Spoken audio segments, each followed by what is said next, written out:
So I decided to apply to a PhD in economics, maybe on my third year of university, because I was particularly inclined to research, and I believe that it is the best work for me to be an academic researcher. Of course, everything can change, but for now, I want to do and continue research in economics.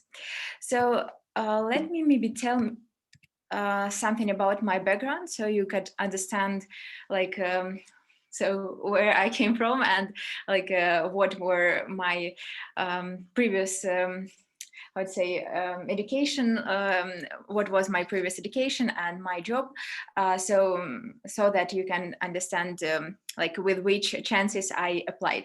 So at first I want to say that you should always believe in yourself, because I was admitted to Stanford GSB, and to be honestly, I didn't expect it. And I was really afraid to apply to such universities as Harvard, MIT, and all other universities. But I was thinking that, okay, I'm afraid I'm not, like my self-esteem is not very high, but I understand that some other like great and prominent people can, for example, be also afraid to apply to Harvard. So I understood that my chances maybe are not zero.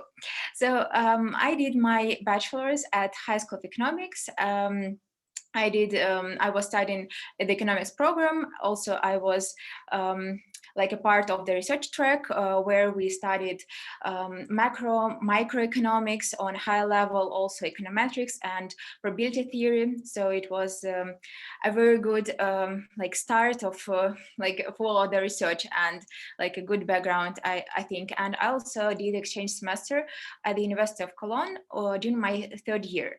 I was hesitating a lot actually about my master's degree, because many students who finished bachelor's in economics at High School of Economics also went to new economic school, but I really wanted to, for example, I really wanted to work at HEC. I wanted to be a teacher in macroeconomics for bachelor students, and I understood that it will be quite difficult to do it when I will be on the next campus. So I was really hesitating a lot, but I still decided to apply to economics research program, and I see now that it was a great choice, and even without new economic school someone can get to great universities, and of course many other HSC students proved it even without new economic school. So I really remember one thing which was told me by Ludmila Zasimova. She was helping with the applications to France during my first year. There was like a double degree program application, and I didn't get to Sorbonne, to Paris School of Economics, because it was in French and it was really a mess a bit.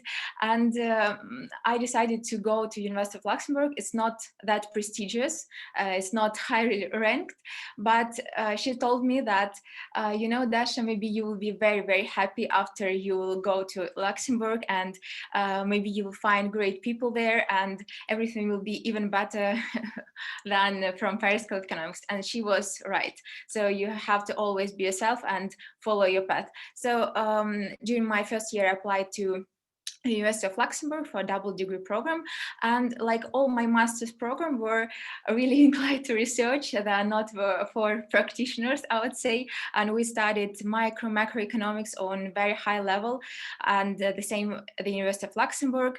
And what is like a very good thing about these programs is that I had an opportunity to talk with prominent professors and have great research advisors who became my recommenders. So regarding my work experience, I was a teaching assistant, like a grader, not really teaching, in macroeconomics, international financial reporting standards, international finance for 1 year and a half. So I was also a teacher in macroeconomics for 1.5 years. I was teaching seminars for bachelor students. Also, I've been a research intern at the International Laboratory for Economic Analysis. This experience allowed me actually to start my own research and to really speak with great professionals from high school economics and other universities, because there were many international seminars, and like some connections really helped me with in application. I mean that I knew some people, like not that they recommended me, but the fact that I listened to their presentations, I gave maybe comments, it really actually influenced, I think, my application too. So in September 2020, I also became an analyst at the Center for Macroeconomic Research at Sberbank. It was also an important experience, and I'm working there now because my like say not it's not good maybe to say boss, but okay, director of the Center for Macroeconomic Research is Oleg Zamulin. So he was previously a dean for the Faculty of Economic Sciences, and he also became my recommender, and this experience allowed me to like be like to Oleg Alexandrovich became more familiar with me and understand which qualities I have better, because he was my research advisor during all master's studies. But still, when you're working every day with the person, it allows you to be more familiar with him, and so that he could understand not only my professional qualities but also personal, like my ambitions, my desires, and all others. And I was also taking part in some summer schools at Barcelona Graduate School of Economics, and it was an amazing opportunity for me to be involved in Princeton Initiative, because it was really a unique opportunity to listen to great professors like Marcus Bronewire, Yulia Sanikov, who got John Bates Clark Medal. So I just applied because it was online. Thanks for pandemic, because I was able to listen to this lecture and communicate with PhD students I know from Harvard, MIT, Columbia, and all others. So it was really a unique opportunity. And during these classes, I was able to also speak with the lecturers about my research. So I also was participating in conferences during my studies, especially during my master studies, actually. So it is a really complicated choice whether to apply straight after bachelor's program or master's program, but I would say that during my third year, where like the preparation process had to begin, maybe I was not so mature to really understand that I want to be a researcher. So like master program was a good time, like 2 years were enough time for me to understand everything better. So let me maybe start with the application process. So if you want to be, the researcher, to be a researcher, for example, you really want to get a PhD, in Europe or in the US. So what you should do? At first, there is an online application, but before this, you have to get all the tests. But actually, I would say that online application is not as simple as I thought it could be, because I was thinking that I will just send my GRE scores, CV, attach my CV, attach statement of purpose, and it will be it. Actually, no, because each application took me, 2-3 hours. It depended on the application, because TOEFL and other tests are basic. Usually in the US, there is TOEFL and GRE. Maybe in some business schools, PhD programs, they accept GMAT test, but usually it is TOEFL and GRE. For Europe, it can be IELTS. So about IELTS, it's I think if you really want to go to US, you should take TOEFL, because not all universities accept IELTS. So it should be your CV, it's standard, some academic transcripts, so you should ask for English version of them, and statement of purpose. And what I didn't realize is that some universities have a requirement of personal statement.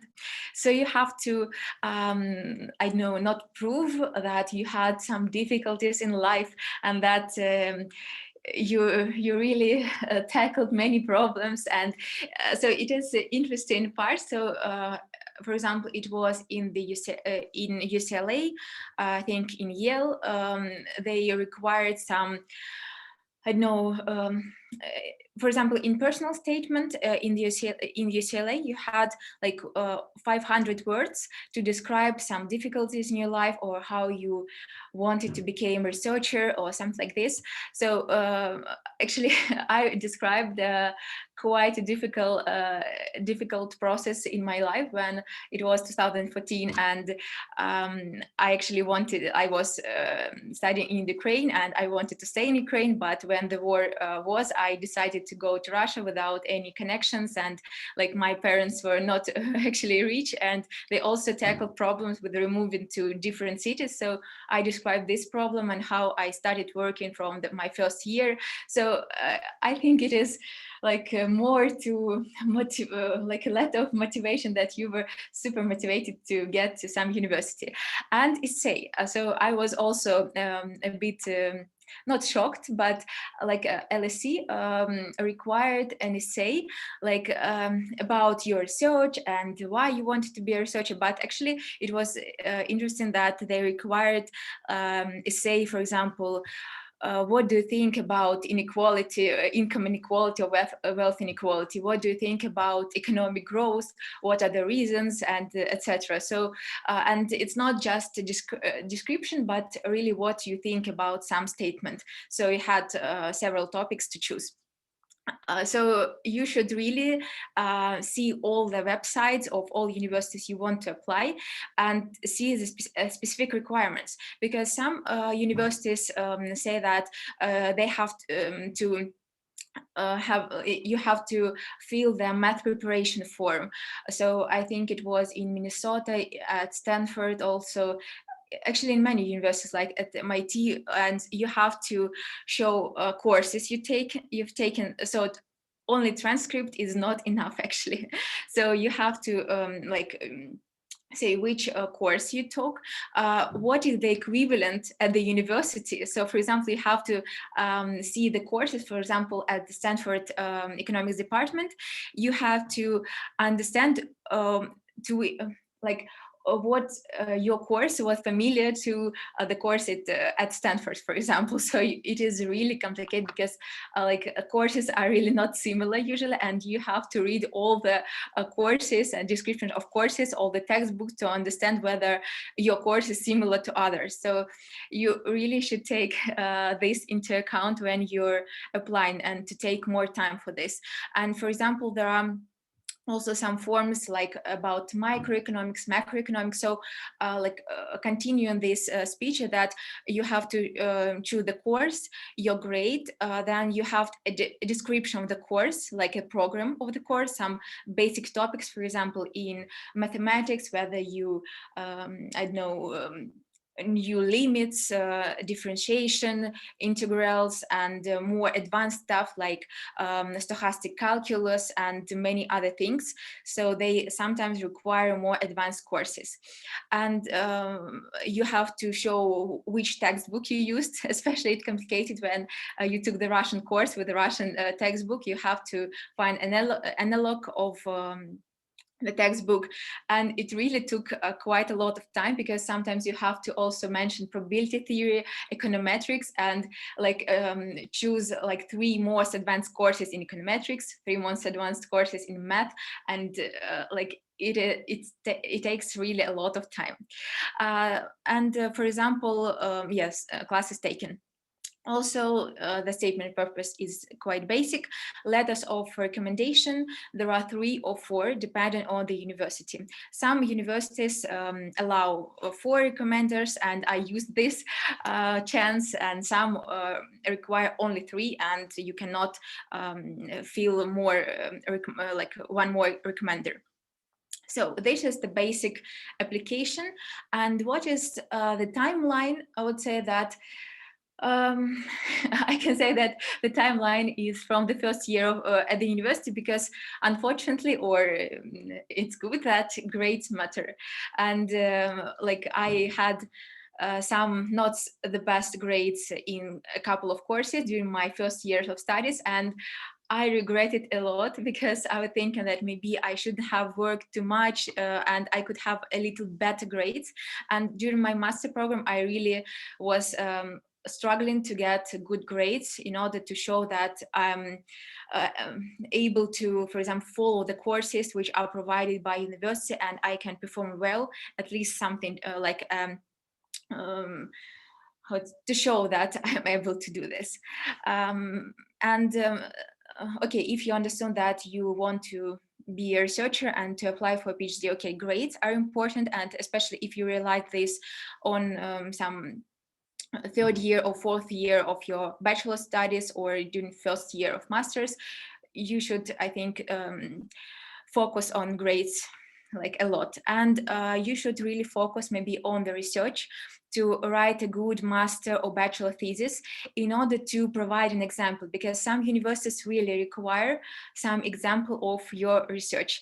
And if they say that, okay, you can put, or you shouldn't put, or you may not put your research in the application form, it's better maybe if you have a good bachelor thesis, it's better to put it into your application.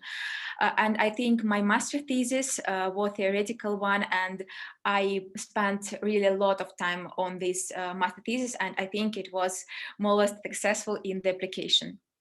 Then you have to pass TOEFL and GRE. So I would say that TOEFL, if you have a normal language level of English language, it doesn't take a lot of time actually. I think that maybe a couple of weeks or 1 month is enough, but it can be biased because previously 2 years ago I passed IELTS, so I understood what is the level of English proficiency I need, and what are the basic requirements, what are the how to say basic requirements, what is the type of questions. So you really should focus on the type of this test when you prepare. And if you have a bit lower level of English, you should focus on improving your English, and then to focus on scores. So usually you pass your TOEFL score maybe in summer, or in how to say, maybe in autumn, maybe in September, October, November. November is the latest, I think, date.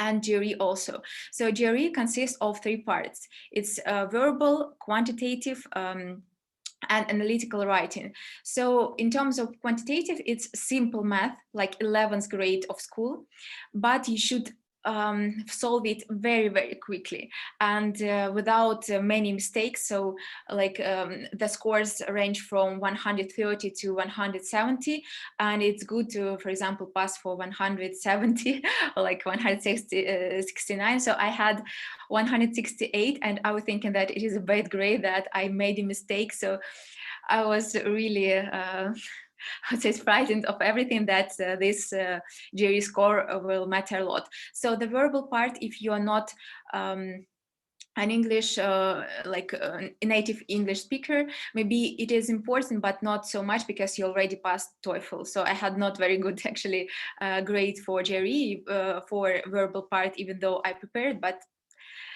I think it didn't matter a lot. And the analytical writing, there are 2 essays. So you are provided with topic, or you have to describe some lecture, or improve an argument. So it is possible to prepare for it, I would say. So it's also good maybe to pass it during summer before application. Or something like this.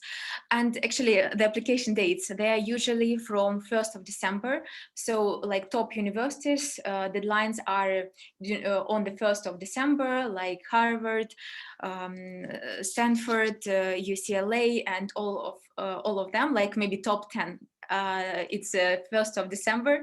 So you have the deadline for, I know, 8 universities at the same day. It is quite complicated. So it is better to do it in advance, I would say. And this period ranged from 1st of December till maybe 15th of January for the US, and for Europe, dates can vary till maybe February, March. I don't know, it depends on the program actually. So you have to prepare in advance. And like what is also should be done in advance is letters of recommendation. So you should think about your recommenders maybe 2 years or 1 year in advance, so that at least for the first two of them, for example, to work as a research assistant for some professors, to write master thesis, or to work for somebody, for some company or research center, for some laboratory, so that your recommenders could know you well. So in general, I had 4 recommenders, 2 from HEC and 2 from University of Luxembourg. So my trip to Luxembourg was super productive. So at HEC, I had recommenders Sergei Pekarsky and Oleg Zamulin. Sergei Pekarsky is the dean of the faculty now, and Oleg Zamulin was previously the dean of the faculty. So those people also sent many graduate students to PhD programs, so they understand the process, they understand everything, they can compare you to some other students who applied previously. So it is important maybe to ask for recommendation to a professor who knows the process, who knows how the PhD program is built and how is it structured, and maybe those who also got some international PhD degree. But I'm not sure that it is really required, because Russia also provides great level of education, and even if there is a candidate of science or doctor of science in Russian, I think it's also great, and especially if this professor sent some students previously, it will be great. And 2 professors from University of Luxembourg. So Christos Kolotianos, he is my research advisor, and we're still working with him. So we built very strong connection, and I'm super grateful to all of my recommenders. But I think Christos was really believing in me, no one else, to be honest. And he really told that, Dasha, you should apply to Harvard and Stanford, you deserve it, while I was super hesitating, and I was thinking, oh no, I will not even apply, because it will be like a fast palm, and I know I had a very low self-esteem, to be honest. And he was my research advisor in macroeconomics. So I wrote a thesis with him, and I took 3 his classes, in math camp. Also, I took additional PhD course just and now to audit it, not to take it for grade, but it helped me a lot with my thesis. And I also took his course in financial stability. So I think he knew me well during all this time, and we spoke a lot during the application process and during my research for the master thesis. And also Gautam Tripathi, he was my econometrics professor and statistic and probability theory professors, and he was also at my research committee when I was defending my master thesis. So he also knew me quite well, I think. And about I forgot to mention about HEC recommenders. So I wrote bachelor thesis with Sergei Pekarsky, and I wrote master thesis with Oleg Zamulin. So and I was also working for the lab, and for the lab I was a research or teaching assistant, so they could understand my personality quite well, I think. So I just wanted to give you an idea from whom it is good maybe to ask a recommendation letter, and so that they could know you well. It's not just some professor who knew that you obtained the highest grade in the class, but actually doesn't know you as a person. I also want to say that about the admission criteria. So I took the presentation from Patrick Kelly. He was advising maybe NEST students, and I downloaded this presentation. So he's told that it is important to show the research potential by your master thesis or a bachelor thesis, or some thesis between them, some intellectual capacity, so academic record and test scores. So I think that those test scores like TOEFL and GRE show a signal that you are okay with with English, you're okay with some basic math, and you can solve everything quickly.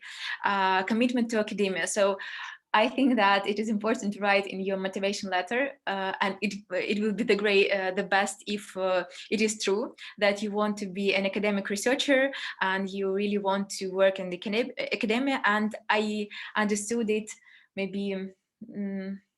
From my third or fourth year of studies, especially when I started teaching macroeconomics, and especially when I did my like individual research, and like all the atmosphere of the university of being a professor really inspired me a lot. So I wrote the truth in my motivation letter that I really admire some, I know, role models, some professors. I wrote, for example, that when I was hearing Christopher Sims, he is like 79 years old, he is Nobel laureate, and he gave a presentation at Princeton Initiative.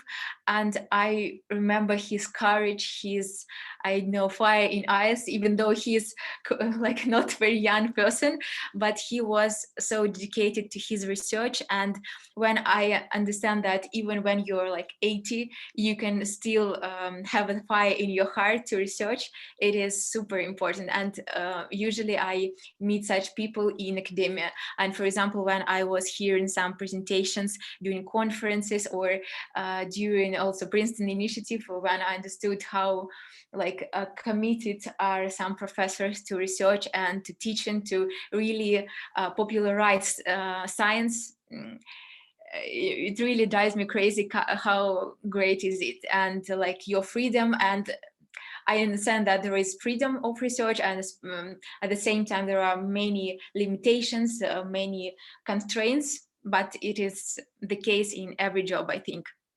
And maybe some your motivation that you had some experience in research, in maybe being teaching assistant, but I think the most important is still research.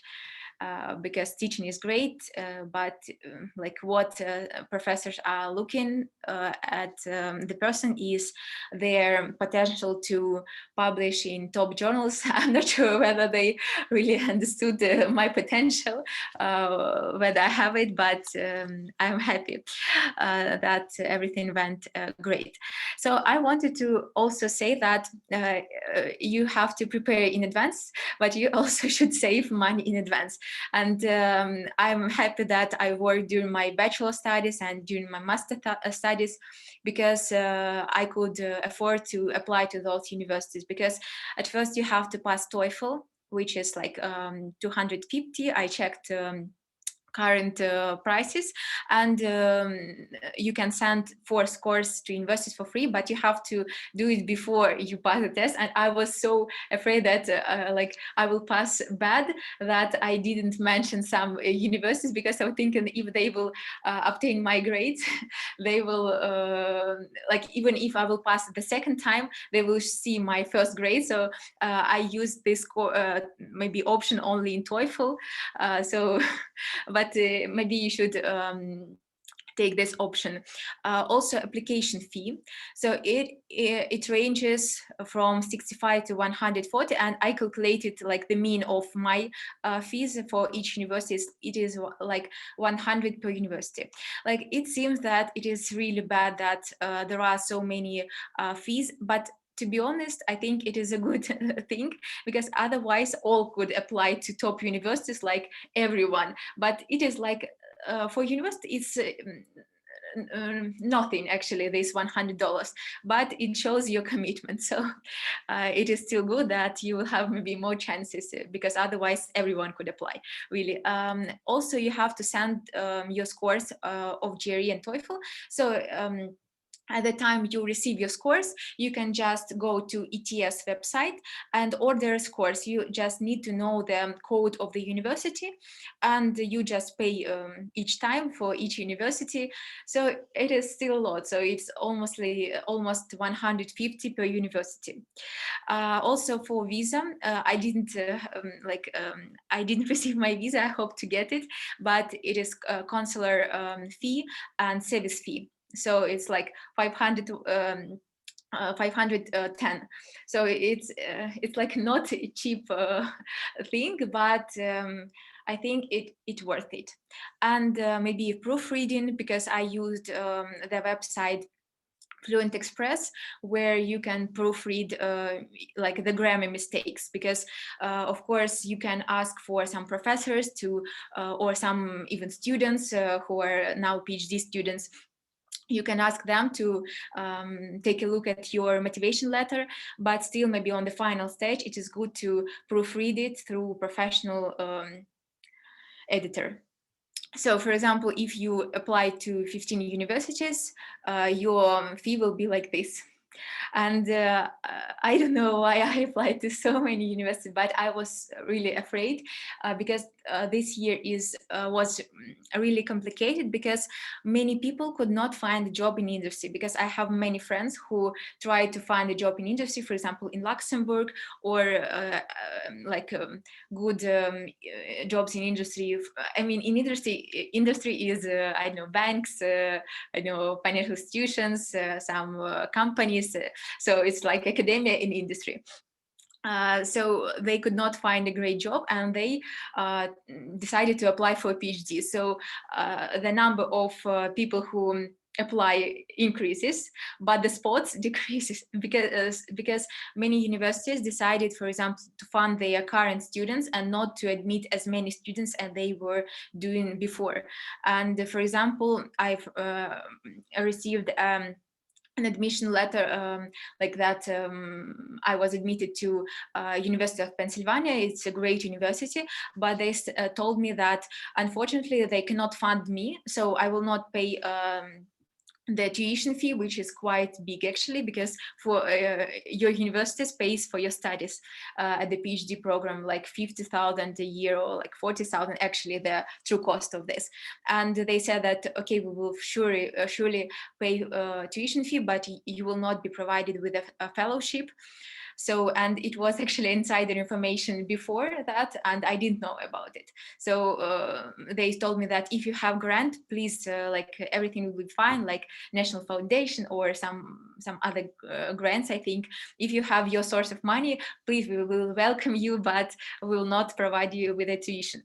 So, like for example, I know that University of Michigan told that they reduced the number of spaces, but the number of applications increased by 40%. So I was really super afraid that I will not get anywhere and I will pay all this money. So I decided to apply to more universities, because like maybe a gold standard is 15, 20, but I was cautious and applied to 26. So it was crazy, but I decided that that it's better to pay now than to lose all the money which I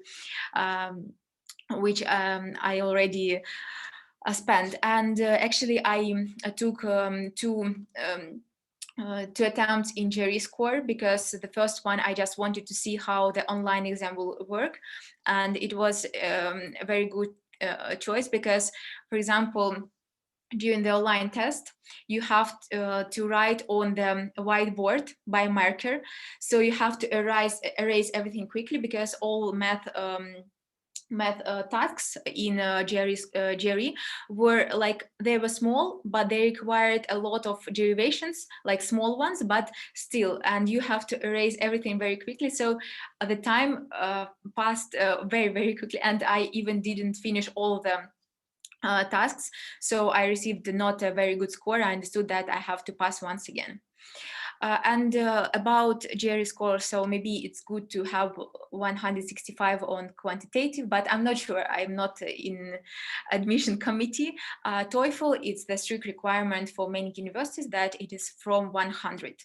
So I received 104, and it was enough for me, I would say. So it was uh, like very expensive for me, but everything went well, because like I paid for application at Stanford 125, and I can say now that it was the best investment in my life. So this $125. In terms of my results, so the best was Stanford, then it was a good offer from NYU, UPenn, but it was without funding. And so all universities provided fellowship except University of Pennsylvania and Carnegie Mellon at Arizona. They just told me that Daria, we're like happy with your application, you're a good student. Maybe can you tell me please if you're still interested in like applying to our university, so to be admitted, and maybe we can just have a Zoom talk to each other. And I just understood that after receiving like offer from Stanford, I just understood that I will not spend their time because it's impolite, I think, to spend like 30 minutes of professors when he could spend this 30 minutes with amazing students, but who really want to study at the university. But this program was really great. What is really my advice during pandemic? The problem is that some universities, like top ones usually, they told that for this year, GRE score is not a requirement, it is optional. And I was really so afraid that like my 168 for GRE is not enough, and maybe they have all applicants with 170, and I just decided to show my grades, show my TOEFL score, and etc., and not to send some scores to maybe Harvard, MIT.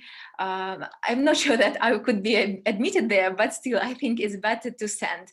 If it is optional, it's better to send. And I realized this mistake, and I did the same at the University of Michigan. And maybe it was a bad signal that if I took TOEFL but I didn't take GRE, what is it like? Maybe you have bad scores which you don't want to send.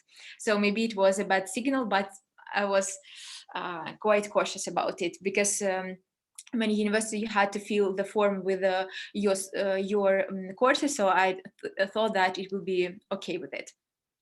So about some life hacks, again, I told about Jerry. Also, there is a cool forum, I would say that gradcafe.com, and you should just Google Grad Cafe economics PhD, and you will have like 50,000 replies there. So you will see that there are students who tell their admission results, so whether they were accepted, rejected, or waitlisted, and they told their scores, their some comments, etc. So it was very helpful, and at the same time very stressful, because when there were some first results and you understand that you don't receive any email from professor from this program and other people already received, you understand that you will like maybe rejected. So it was very stressful, and during February I checked this website maybe 5 times a day. So it was it was crazy, because I saw that okay, there were already admissions with from one university, so I understood that okay, yeah, maybe I'm rejected, and it was really the case. So when you see that there is some people were admitted and you didn't receive anything, it sometimes means that you are rejected by it, but they will tell you a bit later. So it was very stressful, but still it is a good insight about application process. So what I was also want to say, that you really have to believe in yourself and surround yourself by people who support you and who believe in you. Because I understood that maybe my chances to get to top university, I mean top 10, top 5, are quite low. And some people even told me this. And I was really hesitating whether to apply, maybe because my chances are low. I will just spend like $500 for for top 5.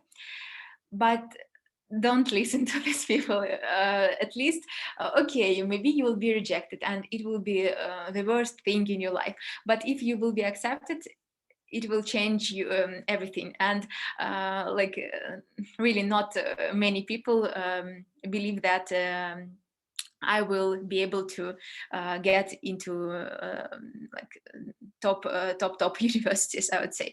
So please believe in yourself. Even if your self-esteem is very low, still apply. It will not take okay, $500 is is a lot, but you should think that maybe you'll be later earning, I know, 100,000 per year in the UK, or 200,000. So it is a good investment, and it's better to save money for this application, at least to try, because you will then regret it. I understood that if I will not apply, I will regret it for the whole my life. I didn't know like what are my chances, what could be the results, but if I don't apply, I will regret it. So I still try to apply, because many amazing, like super prominent students do not apply because they're afraid. So be the one who will apply. And also great recommenders are important. Why is it so? Because to be honest, I didn't know the one thing that I was like before. I was thinking that recommenders just put their recommendation letters on the website and that is it. But actually, I knew that some recommenders also write to professor just to say, okay, this I know boy or girl is very good. I know her, or I know him.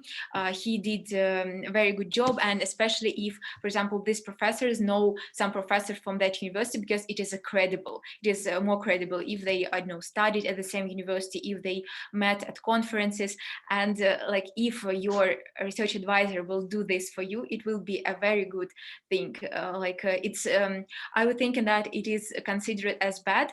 It will be considered as bad if you will write to somebody, but if your professor will additionally write to some professor from the university, it will be a good bonus. So especially I am say that if your professor obtained PhD degree from the US or some European university, they understand this feature and they will not be afraid to write to somebody.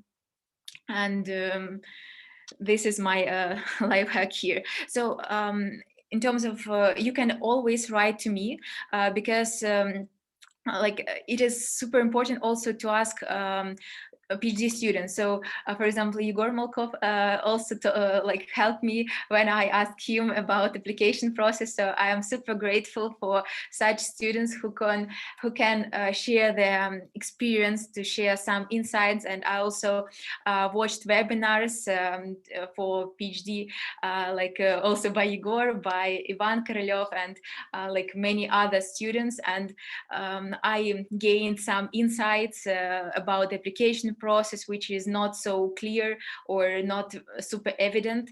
And for example, also about visa application process, about everything you can write, because there is a transfer of kindness. So for example, some person wrote a recommendation letter for me, and then I will share the kindness he gave to me by sharing my experience to some other students.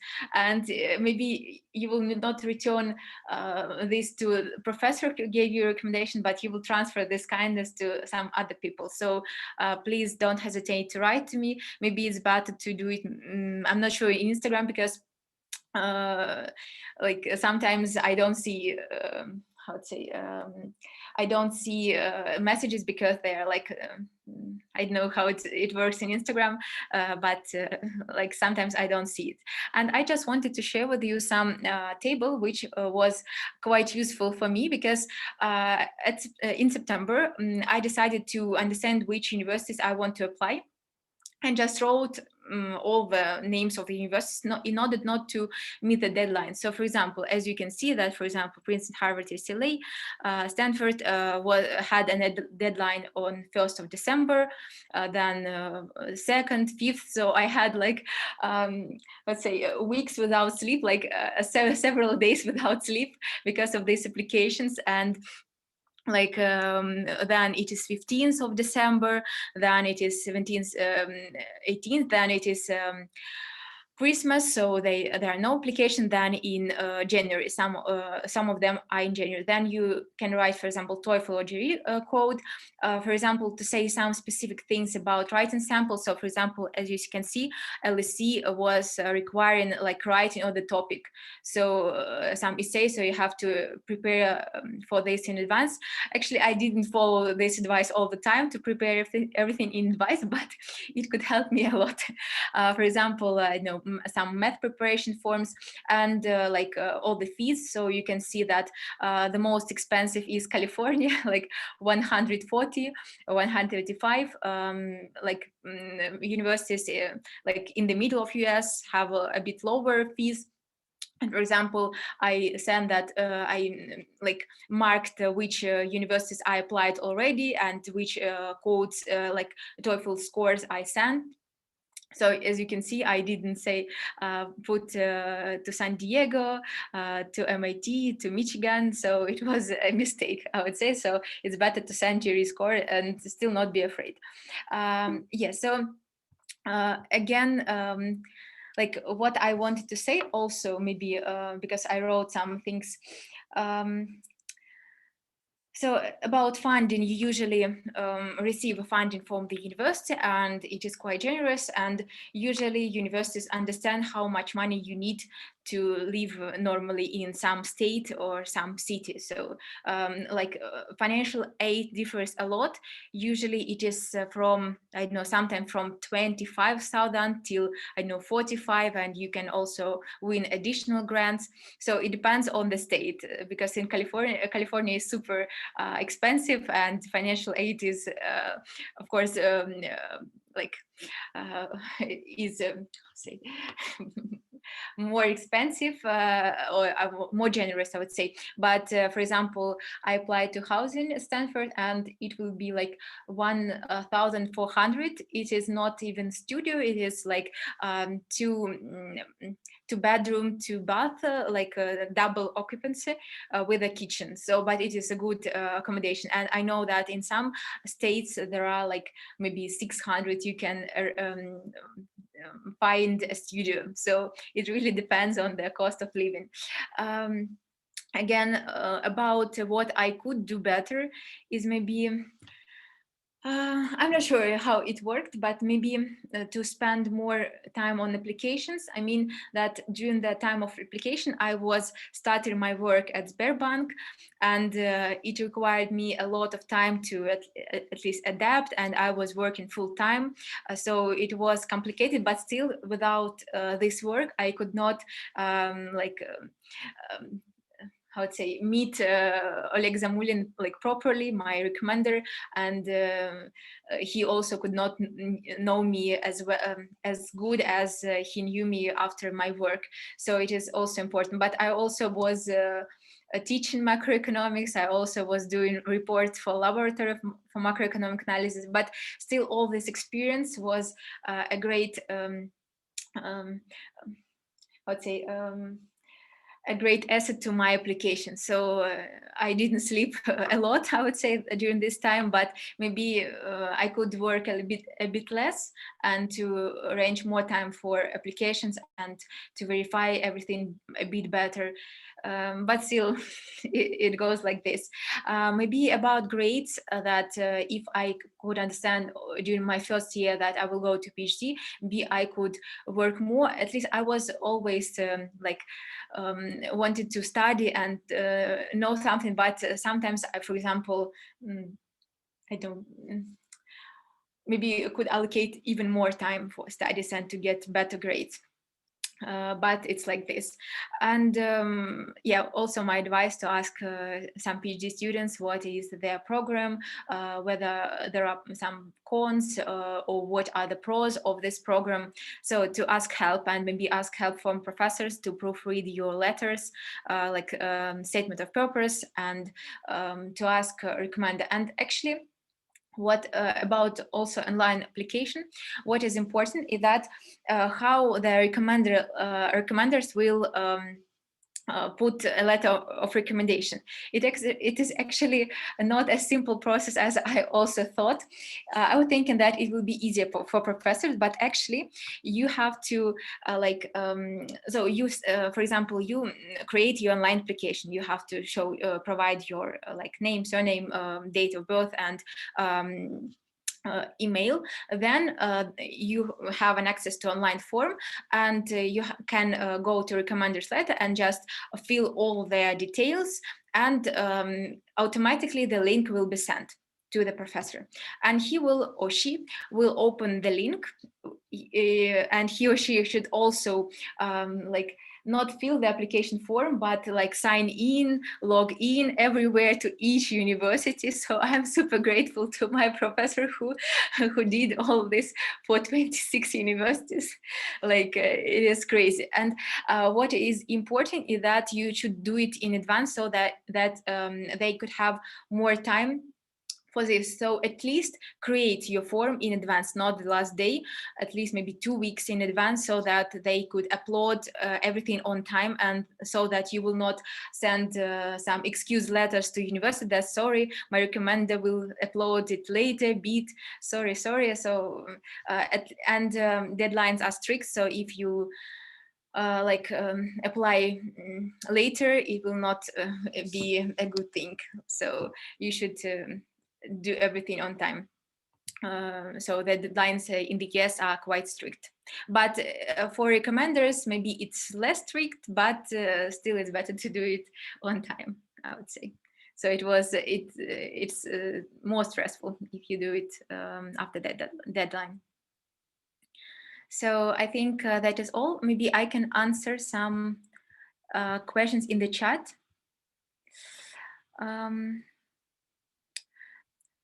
Dear Dasha, you mentioned the top universities in the US.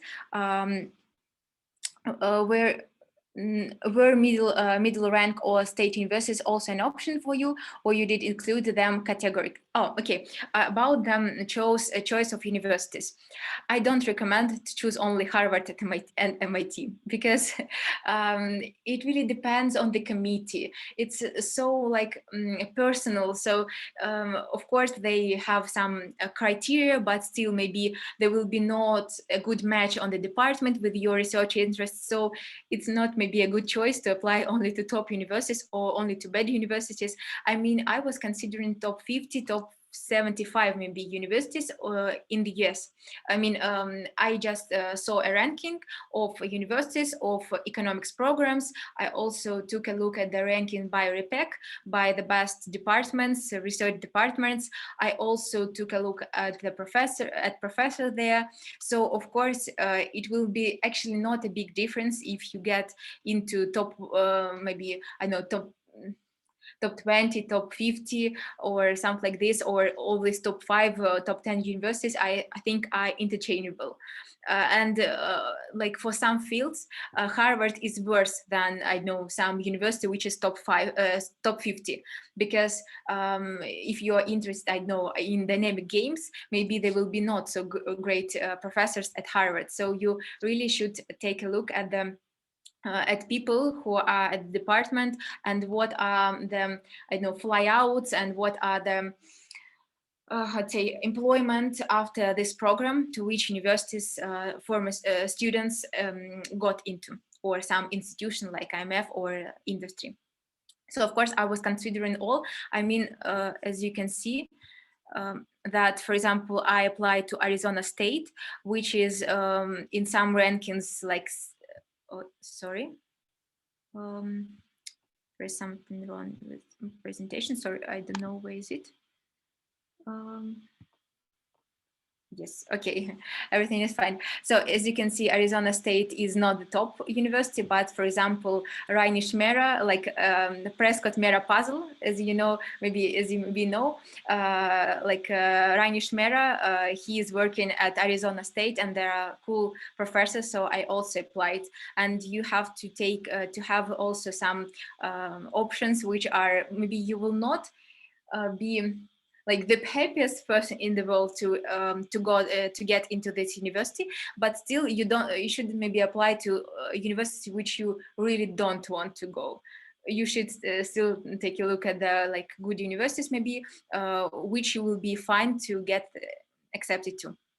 But also take some maybe top universities, at least to try, because as you see, there are some chances, and everything really depends on the year maybe and the program. So yes, of course I can not. I didn't exclude universities, and there are like a couple of them, I think, which I didn't mention because it's too small a size of the slide. So, but yeah. should you provide finished research paper? How much GPA matters? I think you can, for example, provide like some like a working paper draft. Maybe it is important for you to have some finished work, I mean, not published or something like this, but so that you can show good English level, you can show that you tried to ask a good research question, maybe you somehow answered it, and you can provide that you used quite advanced tools. So it's an additional way for you to show that you are inclined to research. You will be a good asset for the program, I would say. So there is one caveat with using the grant-based funding in the case of J1 visas. I can briefly talk about. Okay, thank you. Yeah, I also don't know the situation because I didn't apply to any grants. I just applied to PhD programs and they automatically provide fellowships or not provide. So like you don't have to apply additional to any grant from the university, but you can do it. For example, there are actually many scholarship which I didn't think of properly, because usually when I spoke with other people who applied to PhD, they usually applied just to PhD program and they automatically got funded. But I think it's a good option to consider to get a scholarship. And you usually also mention it in your application, so maybe it will be also useful for university, because they say that they see that someone will pay for you. It's good. So if, like it's additional plus for you. Okay, thank you for sharing your experience. So, thank you. I guess your admission would open a lot of opportunities in great university for HSC students in the future. Yes, I hope to, and I will try to be a good student. At first, I will try to get a visa and then to be a good student. Yes. Yes. How will you finance your PhD? How much will you get from the fellowship, and how long is the program? Okay, so it really depends, as I mentioned, from the university. So okay, it's not actually like hidden information, because you can take a look at the Stanford GSB website that the fellowship for this year is. So for this year, it's almost 46,000 per year. I'm not sure that I have to deduct taxes from this. I think so, but I think in Russia you can return some taxes, or in Ukraine. So it's a generous fellowship, but you understand that like housing is quite expensive. If you're going with a spouse, you will pay like 2,000 euros per month. So it is like half of your fellowship. So it's like this. And how long is the program? In the US, it is usually 5-6 years. About Europe, it really also depends on the program. For example, at the University of Luxembourg, I know that, for example, I did this research track master degree, and after this, you can directly apply to the PhD program, which is 3-4 years. About other universities, for example, at LSE, there is like joint master PhD program that you have to at first like you're applying to master, and it is like also 5-year program. So it depends very much. And usually at the small universities, you apply directly to a professor. For example, I know I think that that professor is great. I see that he opened a position. I will just apply directly to him, and the funding will be provided by professor. It is the case in the University of Luxembourg. But in the US, you don't apply to the professor. You apply to the program, and then you study for 2 years. Like first year is core subject like micro, macro, math, econometrics, and some maybe others, and you then pass sometimes field exams after it, and then on the second year you have field courses, and usually from the second, third year you start your research. So maybe your research interest can really change. But of course, I think when admission committee is thinking whether to accept you on this program, they are taking a look at how your research interests connect with their research interest. Because if they see that you have super specific research interests, there are not so many professors who are doing this. Maybe they will go to other place in couple of years and you will be left with nothing.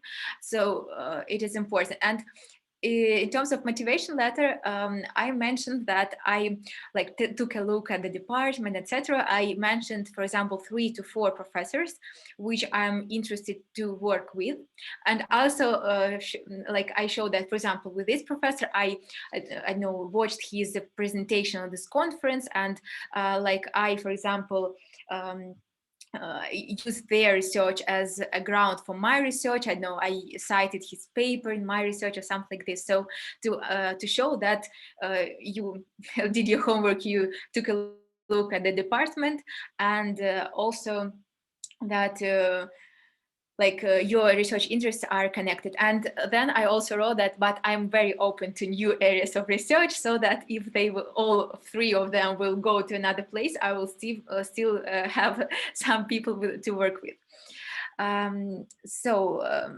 I think I answered the question. And that the paid tuition substantially increased chances to be admitted in the program. I mean, a tuition is automatically paid. So you are admitted to the program, and usually you have automatical tuition and plus fellowship. So you study for free, but actually, of course, it's not free for university. They just pay for you. So actually, the cost of this program for university is 80,000-90,000 actually. So it's tuition plus your fellowship. So you got the tuition coverage automatically in the PhD program. In master program, it depends. So it's not it doesn't increase your chances or decrease. So you automatically pay. How to say, you have this tuition fee already paid for you. Isn't it required to submit a research proposal during the admission process to the US universities? It depends really on the university, because some just really require. Some say that, okay, you can send us some example of your research, and some say that, okay, we don't need it really. And I knew some how to say, universities which really didn't need this research. Research proposal. Sorry. So it's like statement of purpose. In the statement of purpose, you don't have to write the idea of your research exactly. So you should mention maybe your research interests and say that I was working on this field, and I think that it is interesting for me to continue, or I want to continue in other field. But you shouldn't put your research proposal at all. So in your statement of purpose, you have to write maybe why you're interested in research, that you want to be an academic researcher, that you like this university because something, that you like a professor there, you like, I know, research opportunities, that you have reading groups in some macroeconomics, for example, something like this. Then you show your education background. Maybe you can connect somehow to a smooth story. It's not just, okay, about my education, okay, about my work. Maybe it's better to do it smoothly. And then you write that, okay, I will be interested in working here on this topic, but it's not very strict, because you will be studying for 2 years, and after that everything will change maybe. So some people went to econometric, then they did economic history, so it can change dramatically.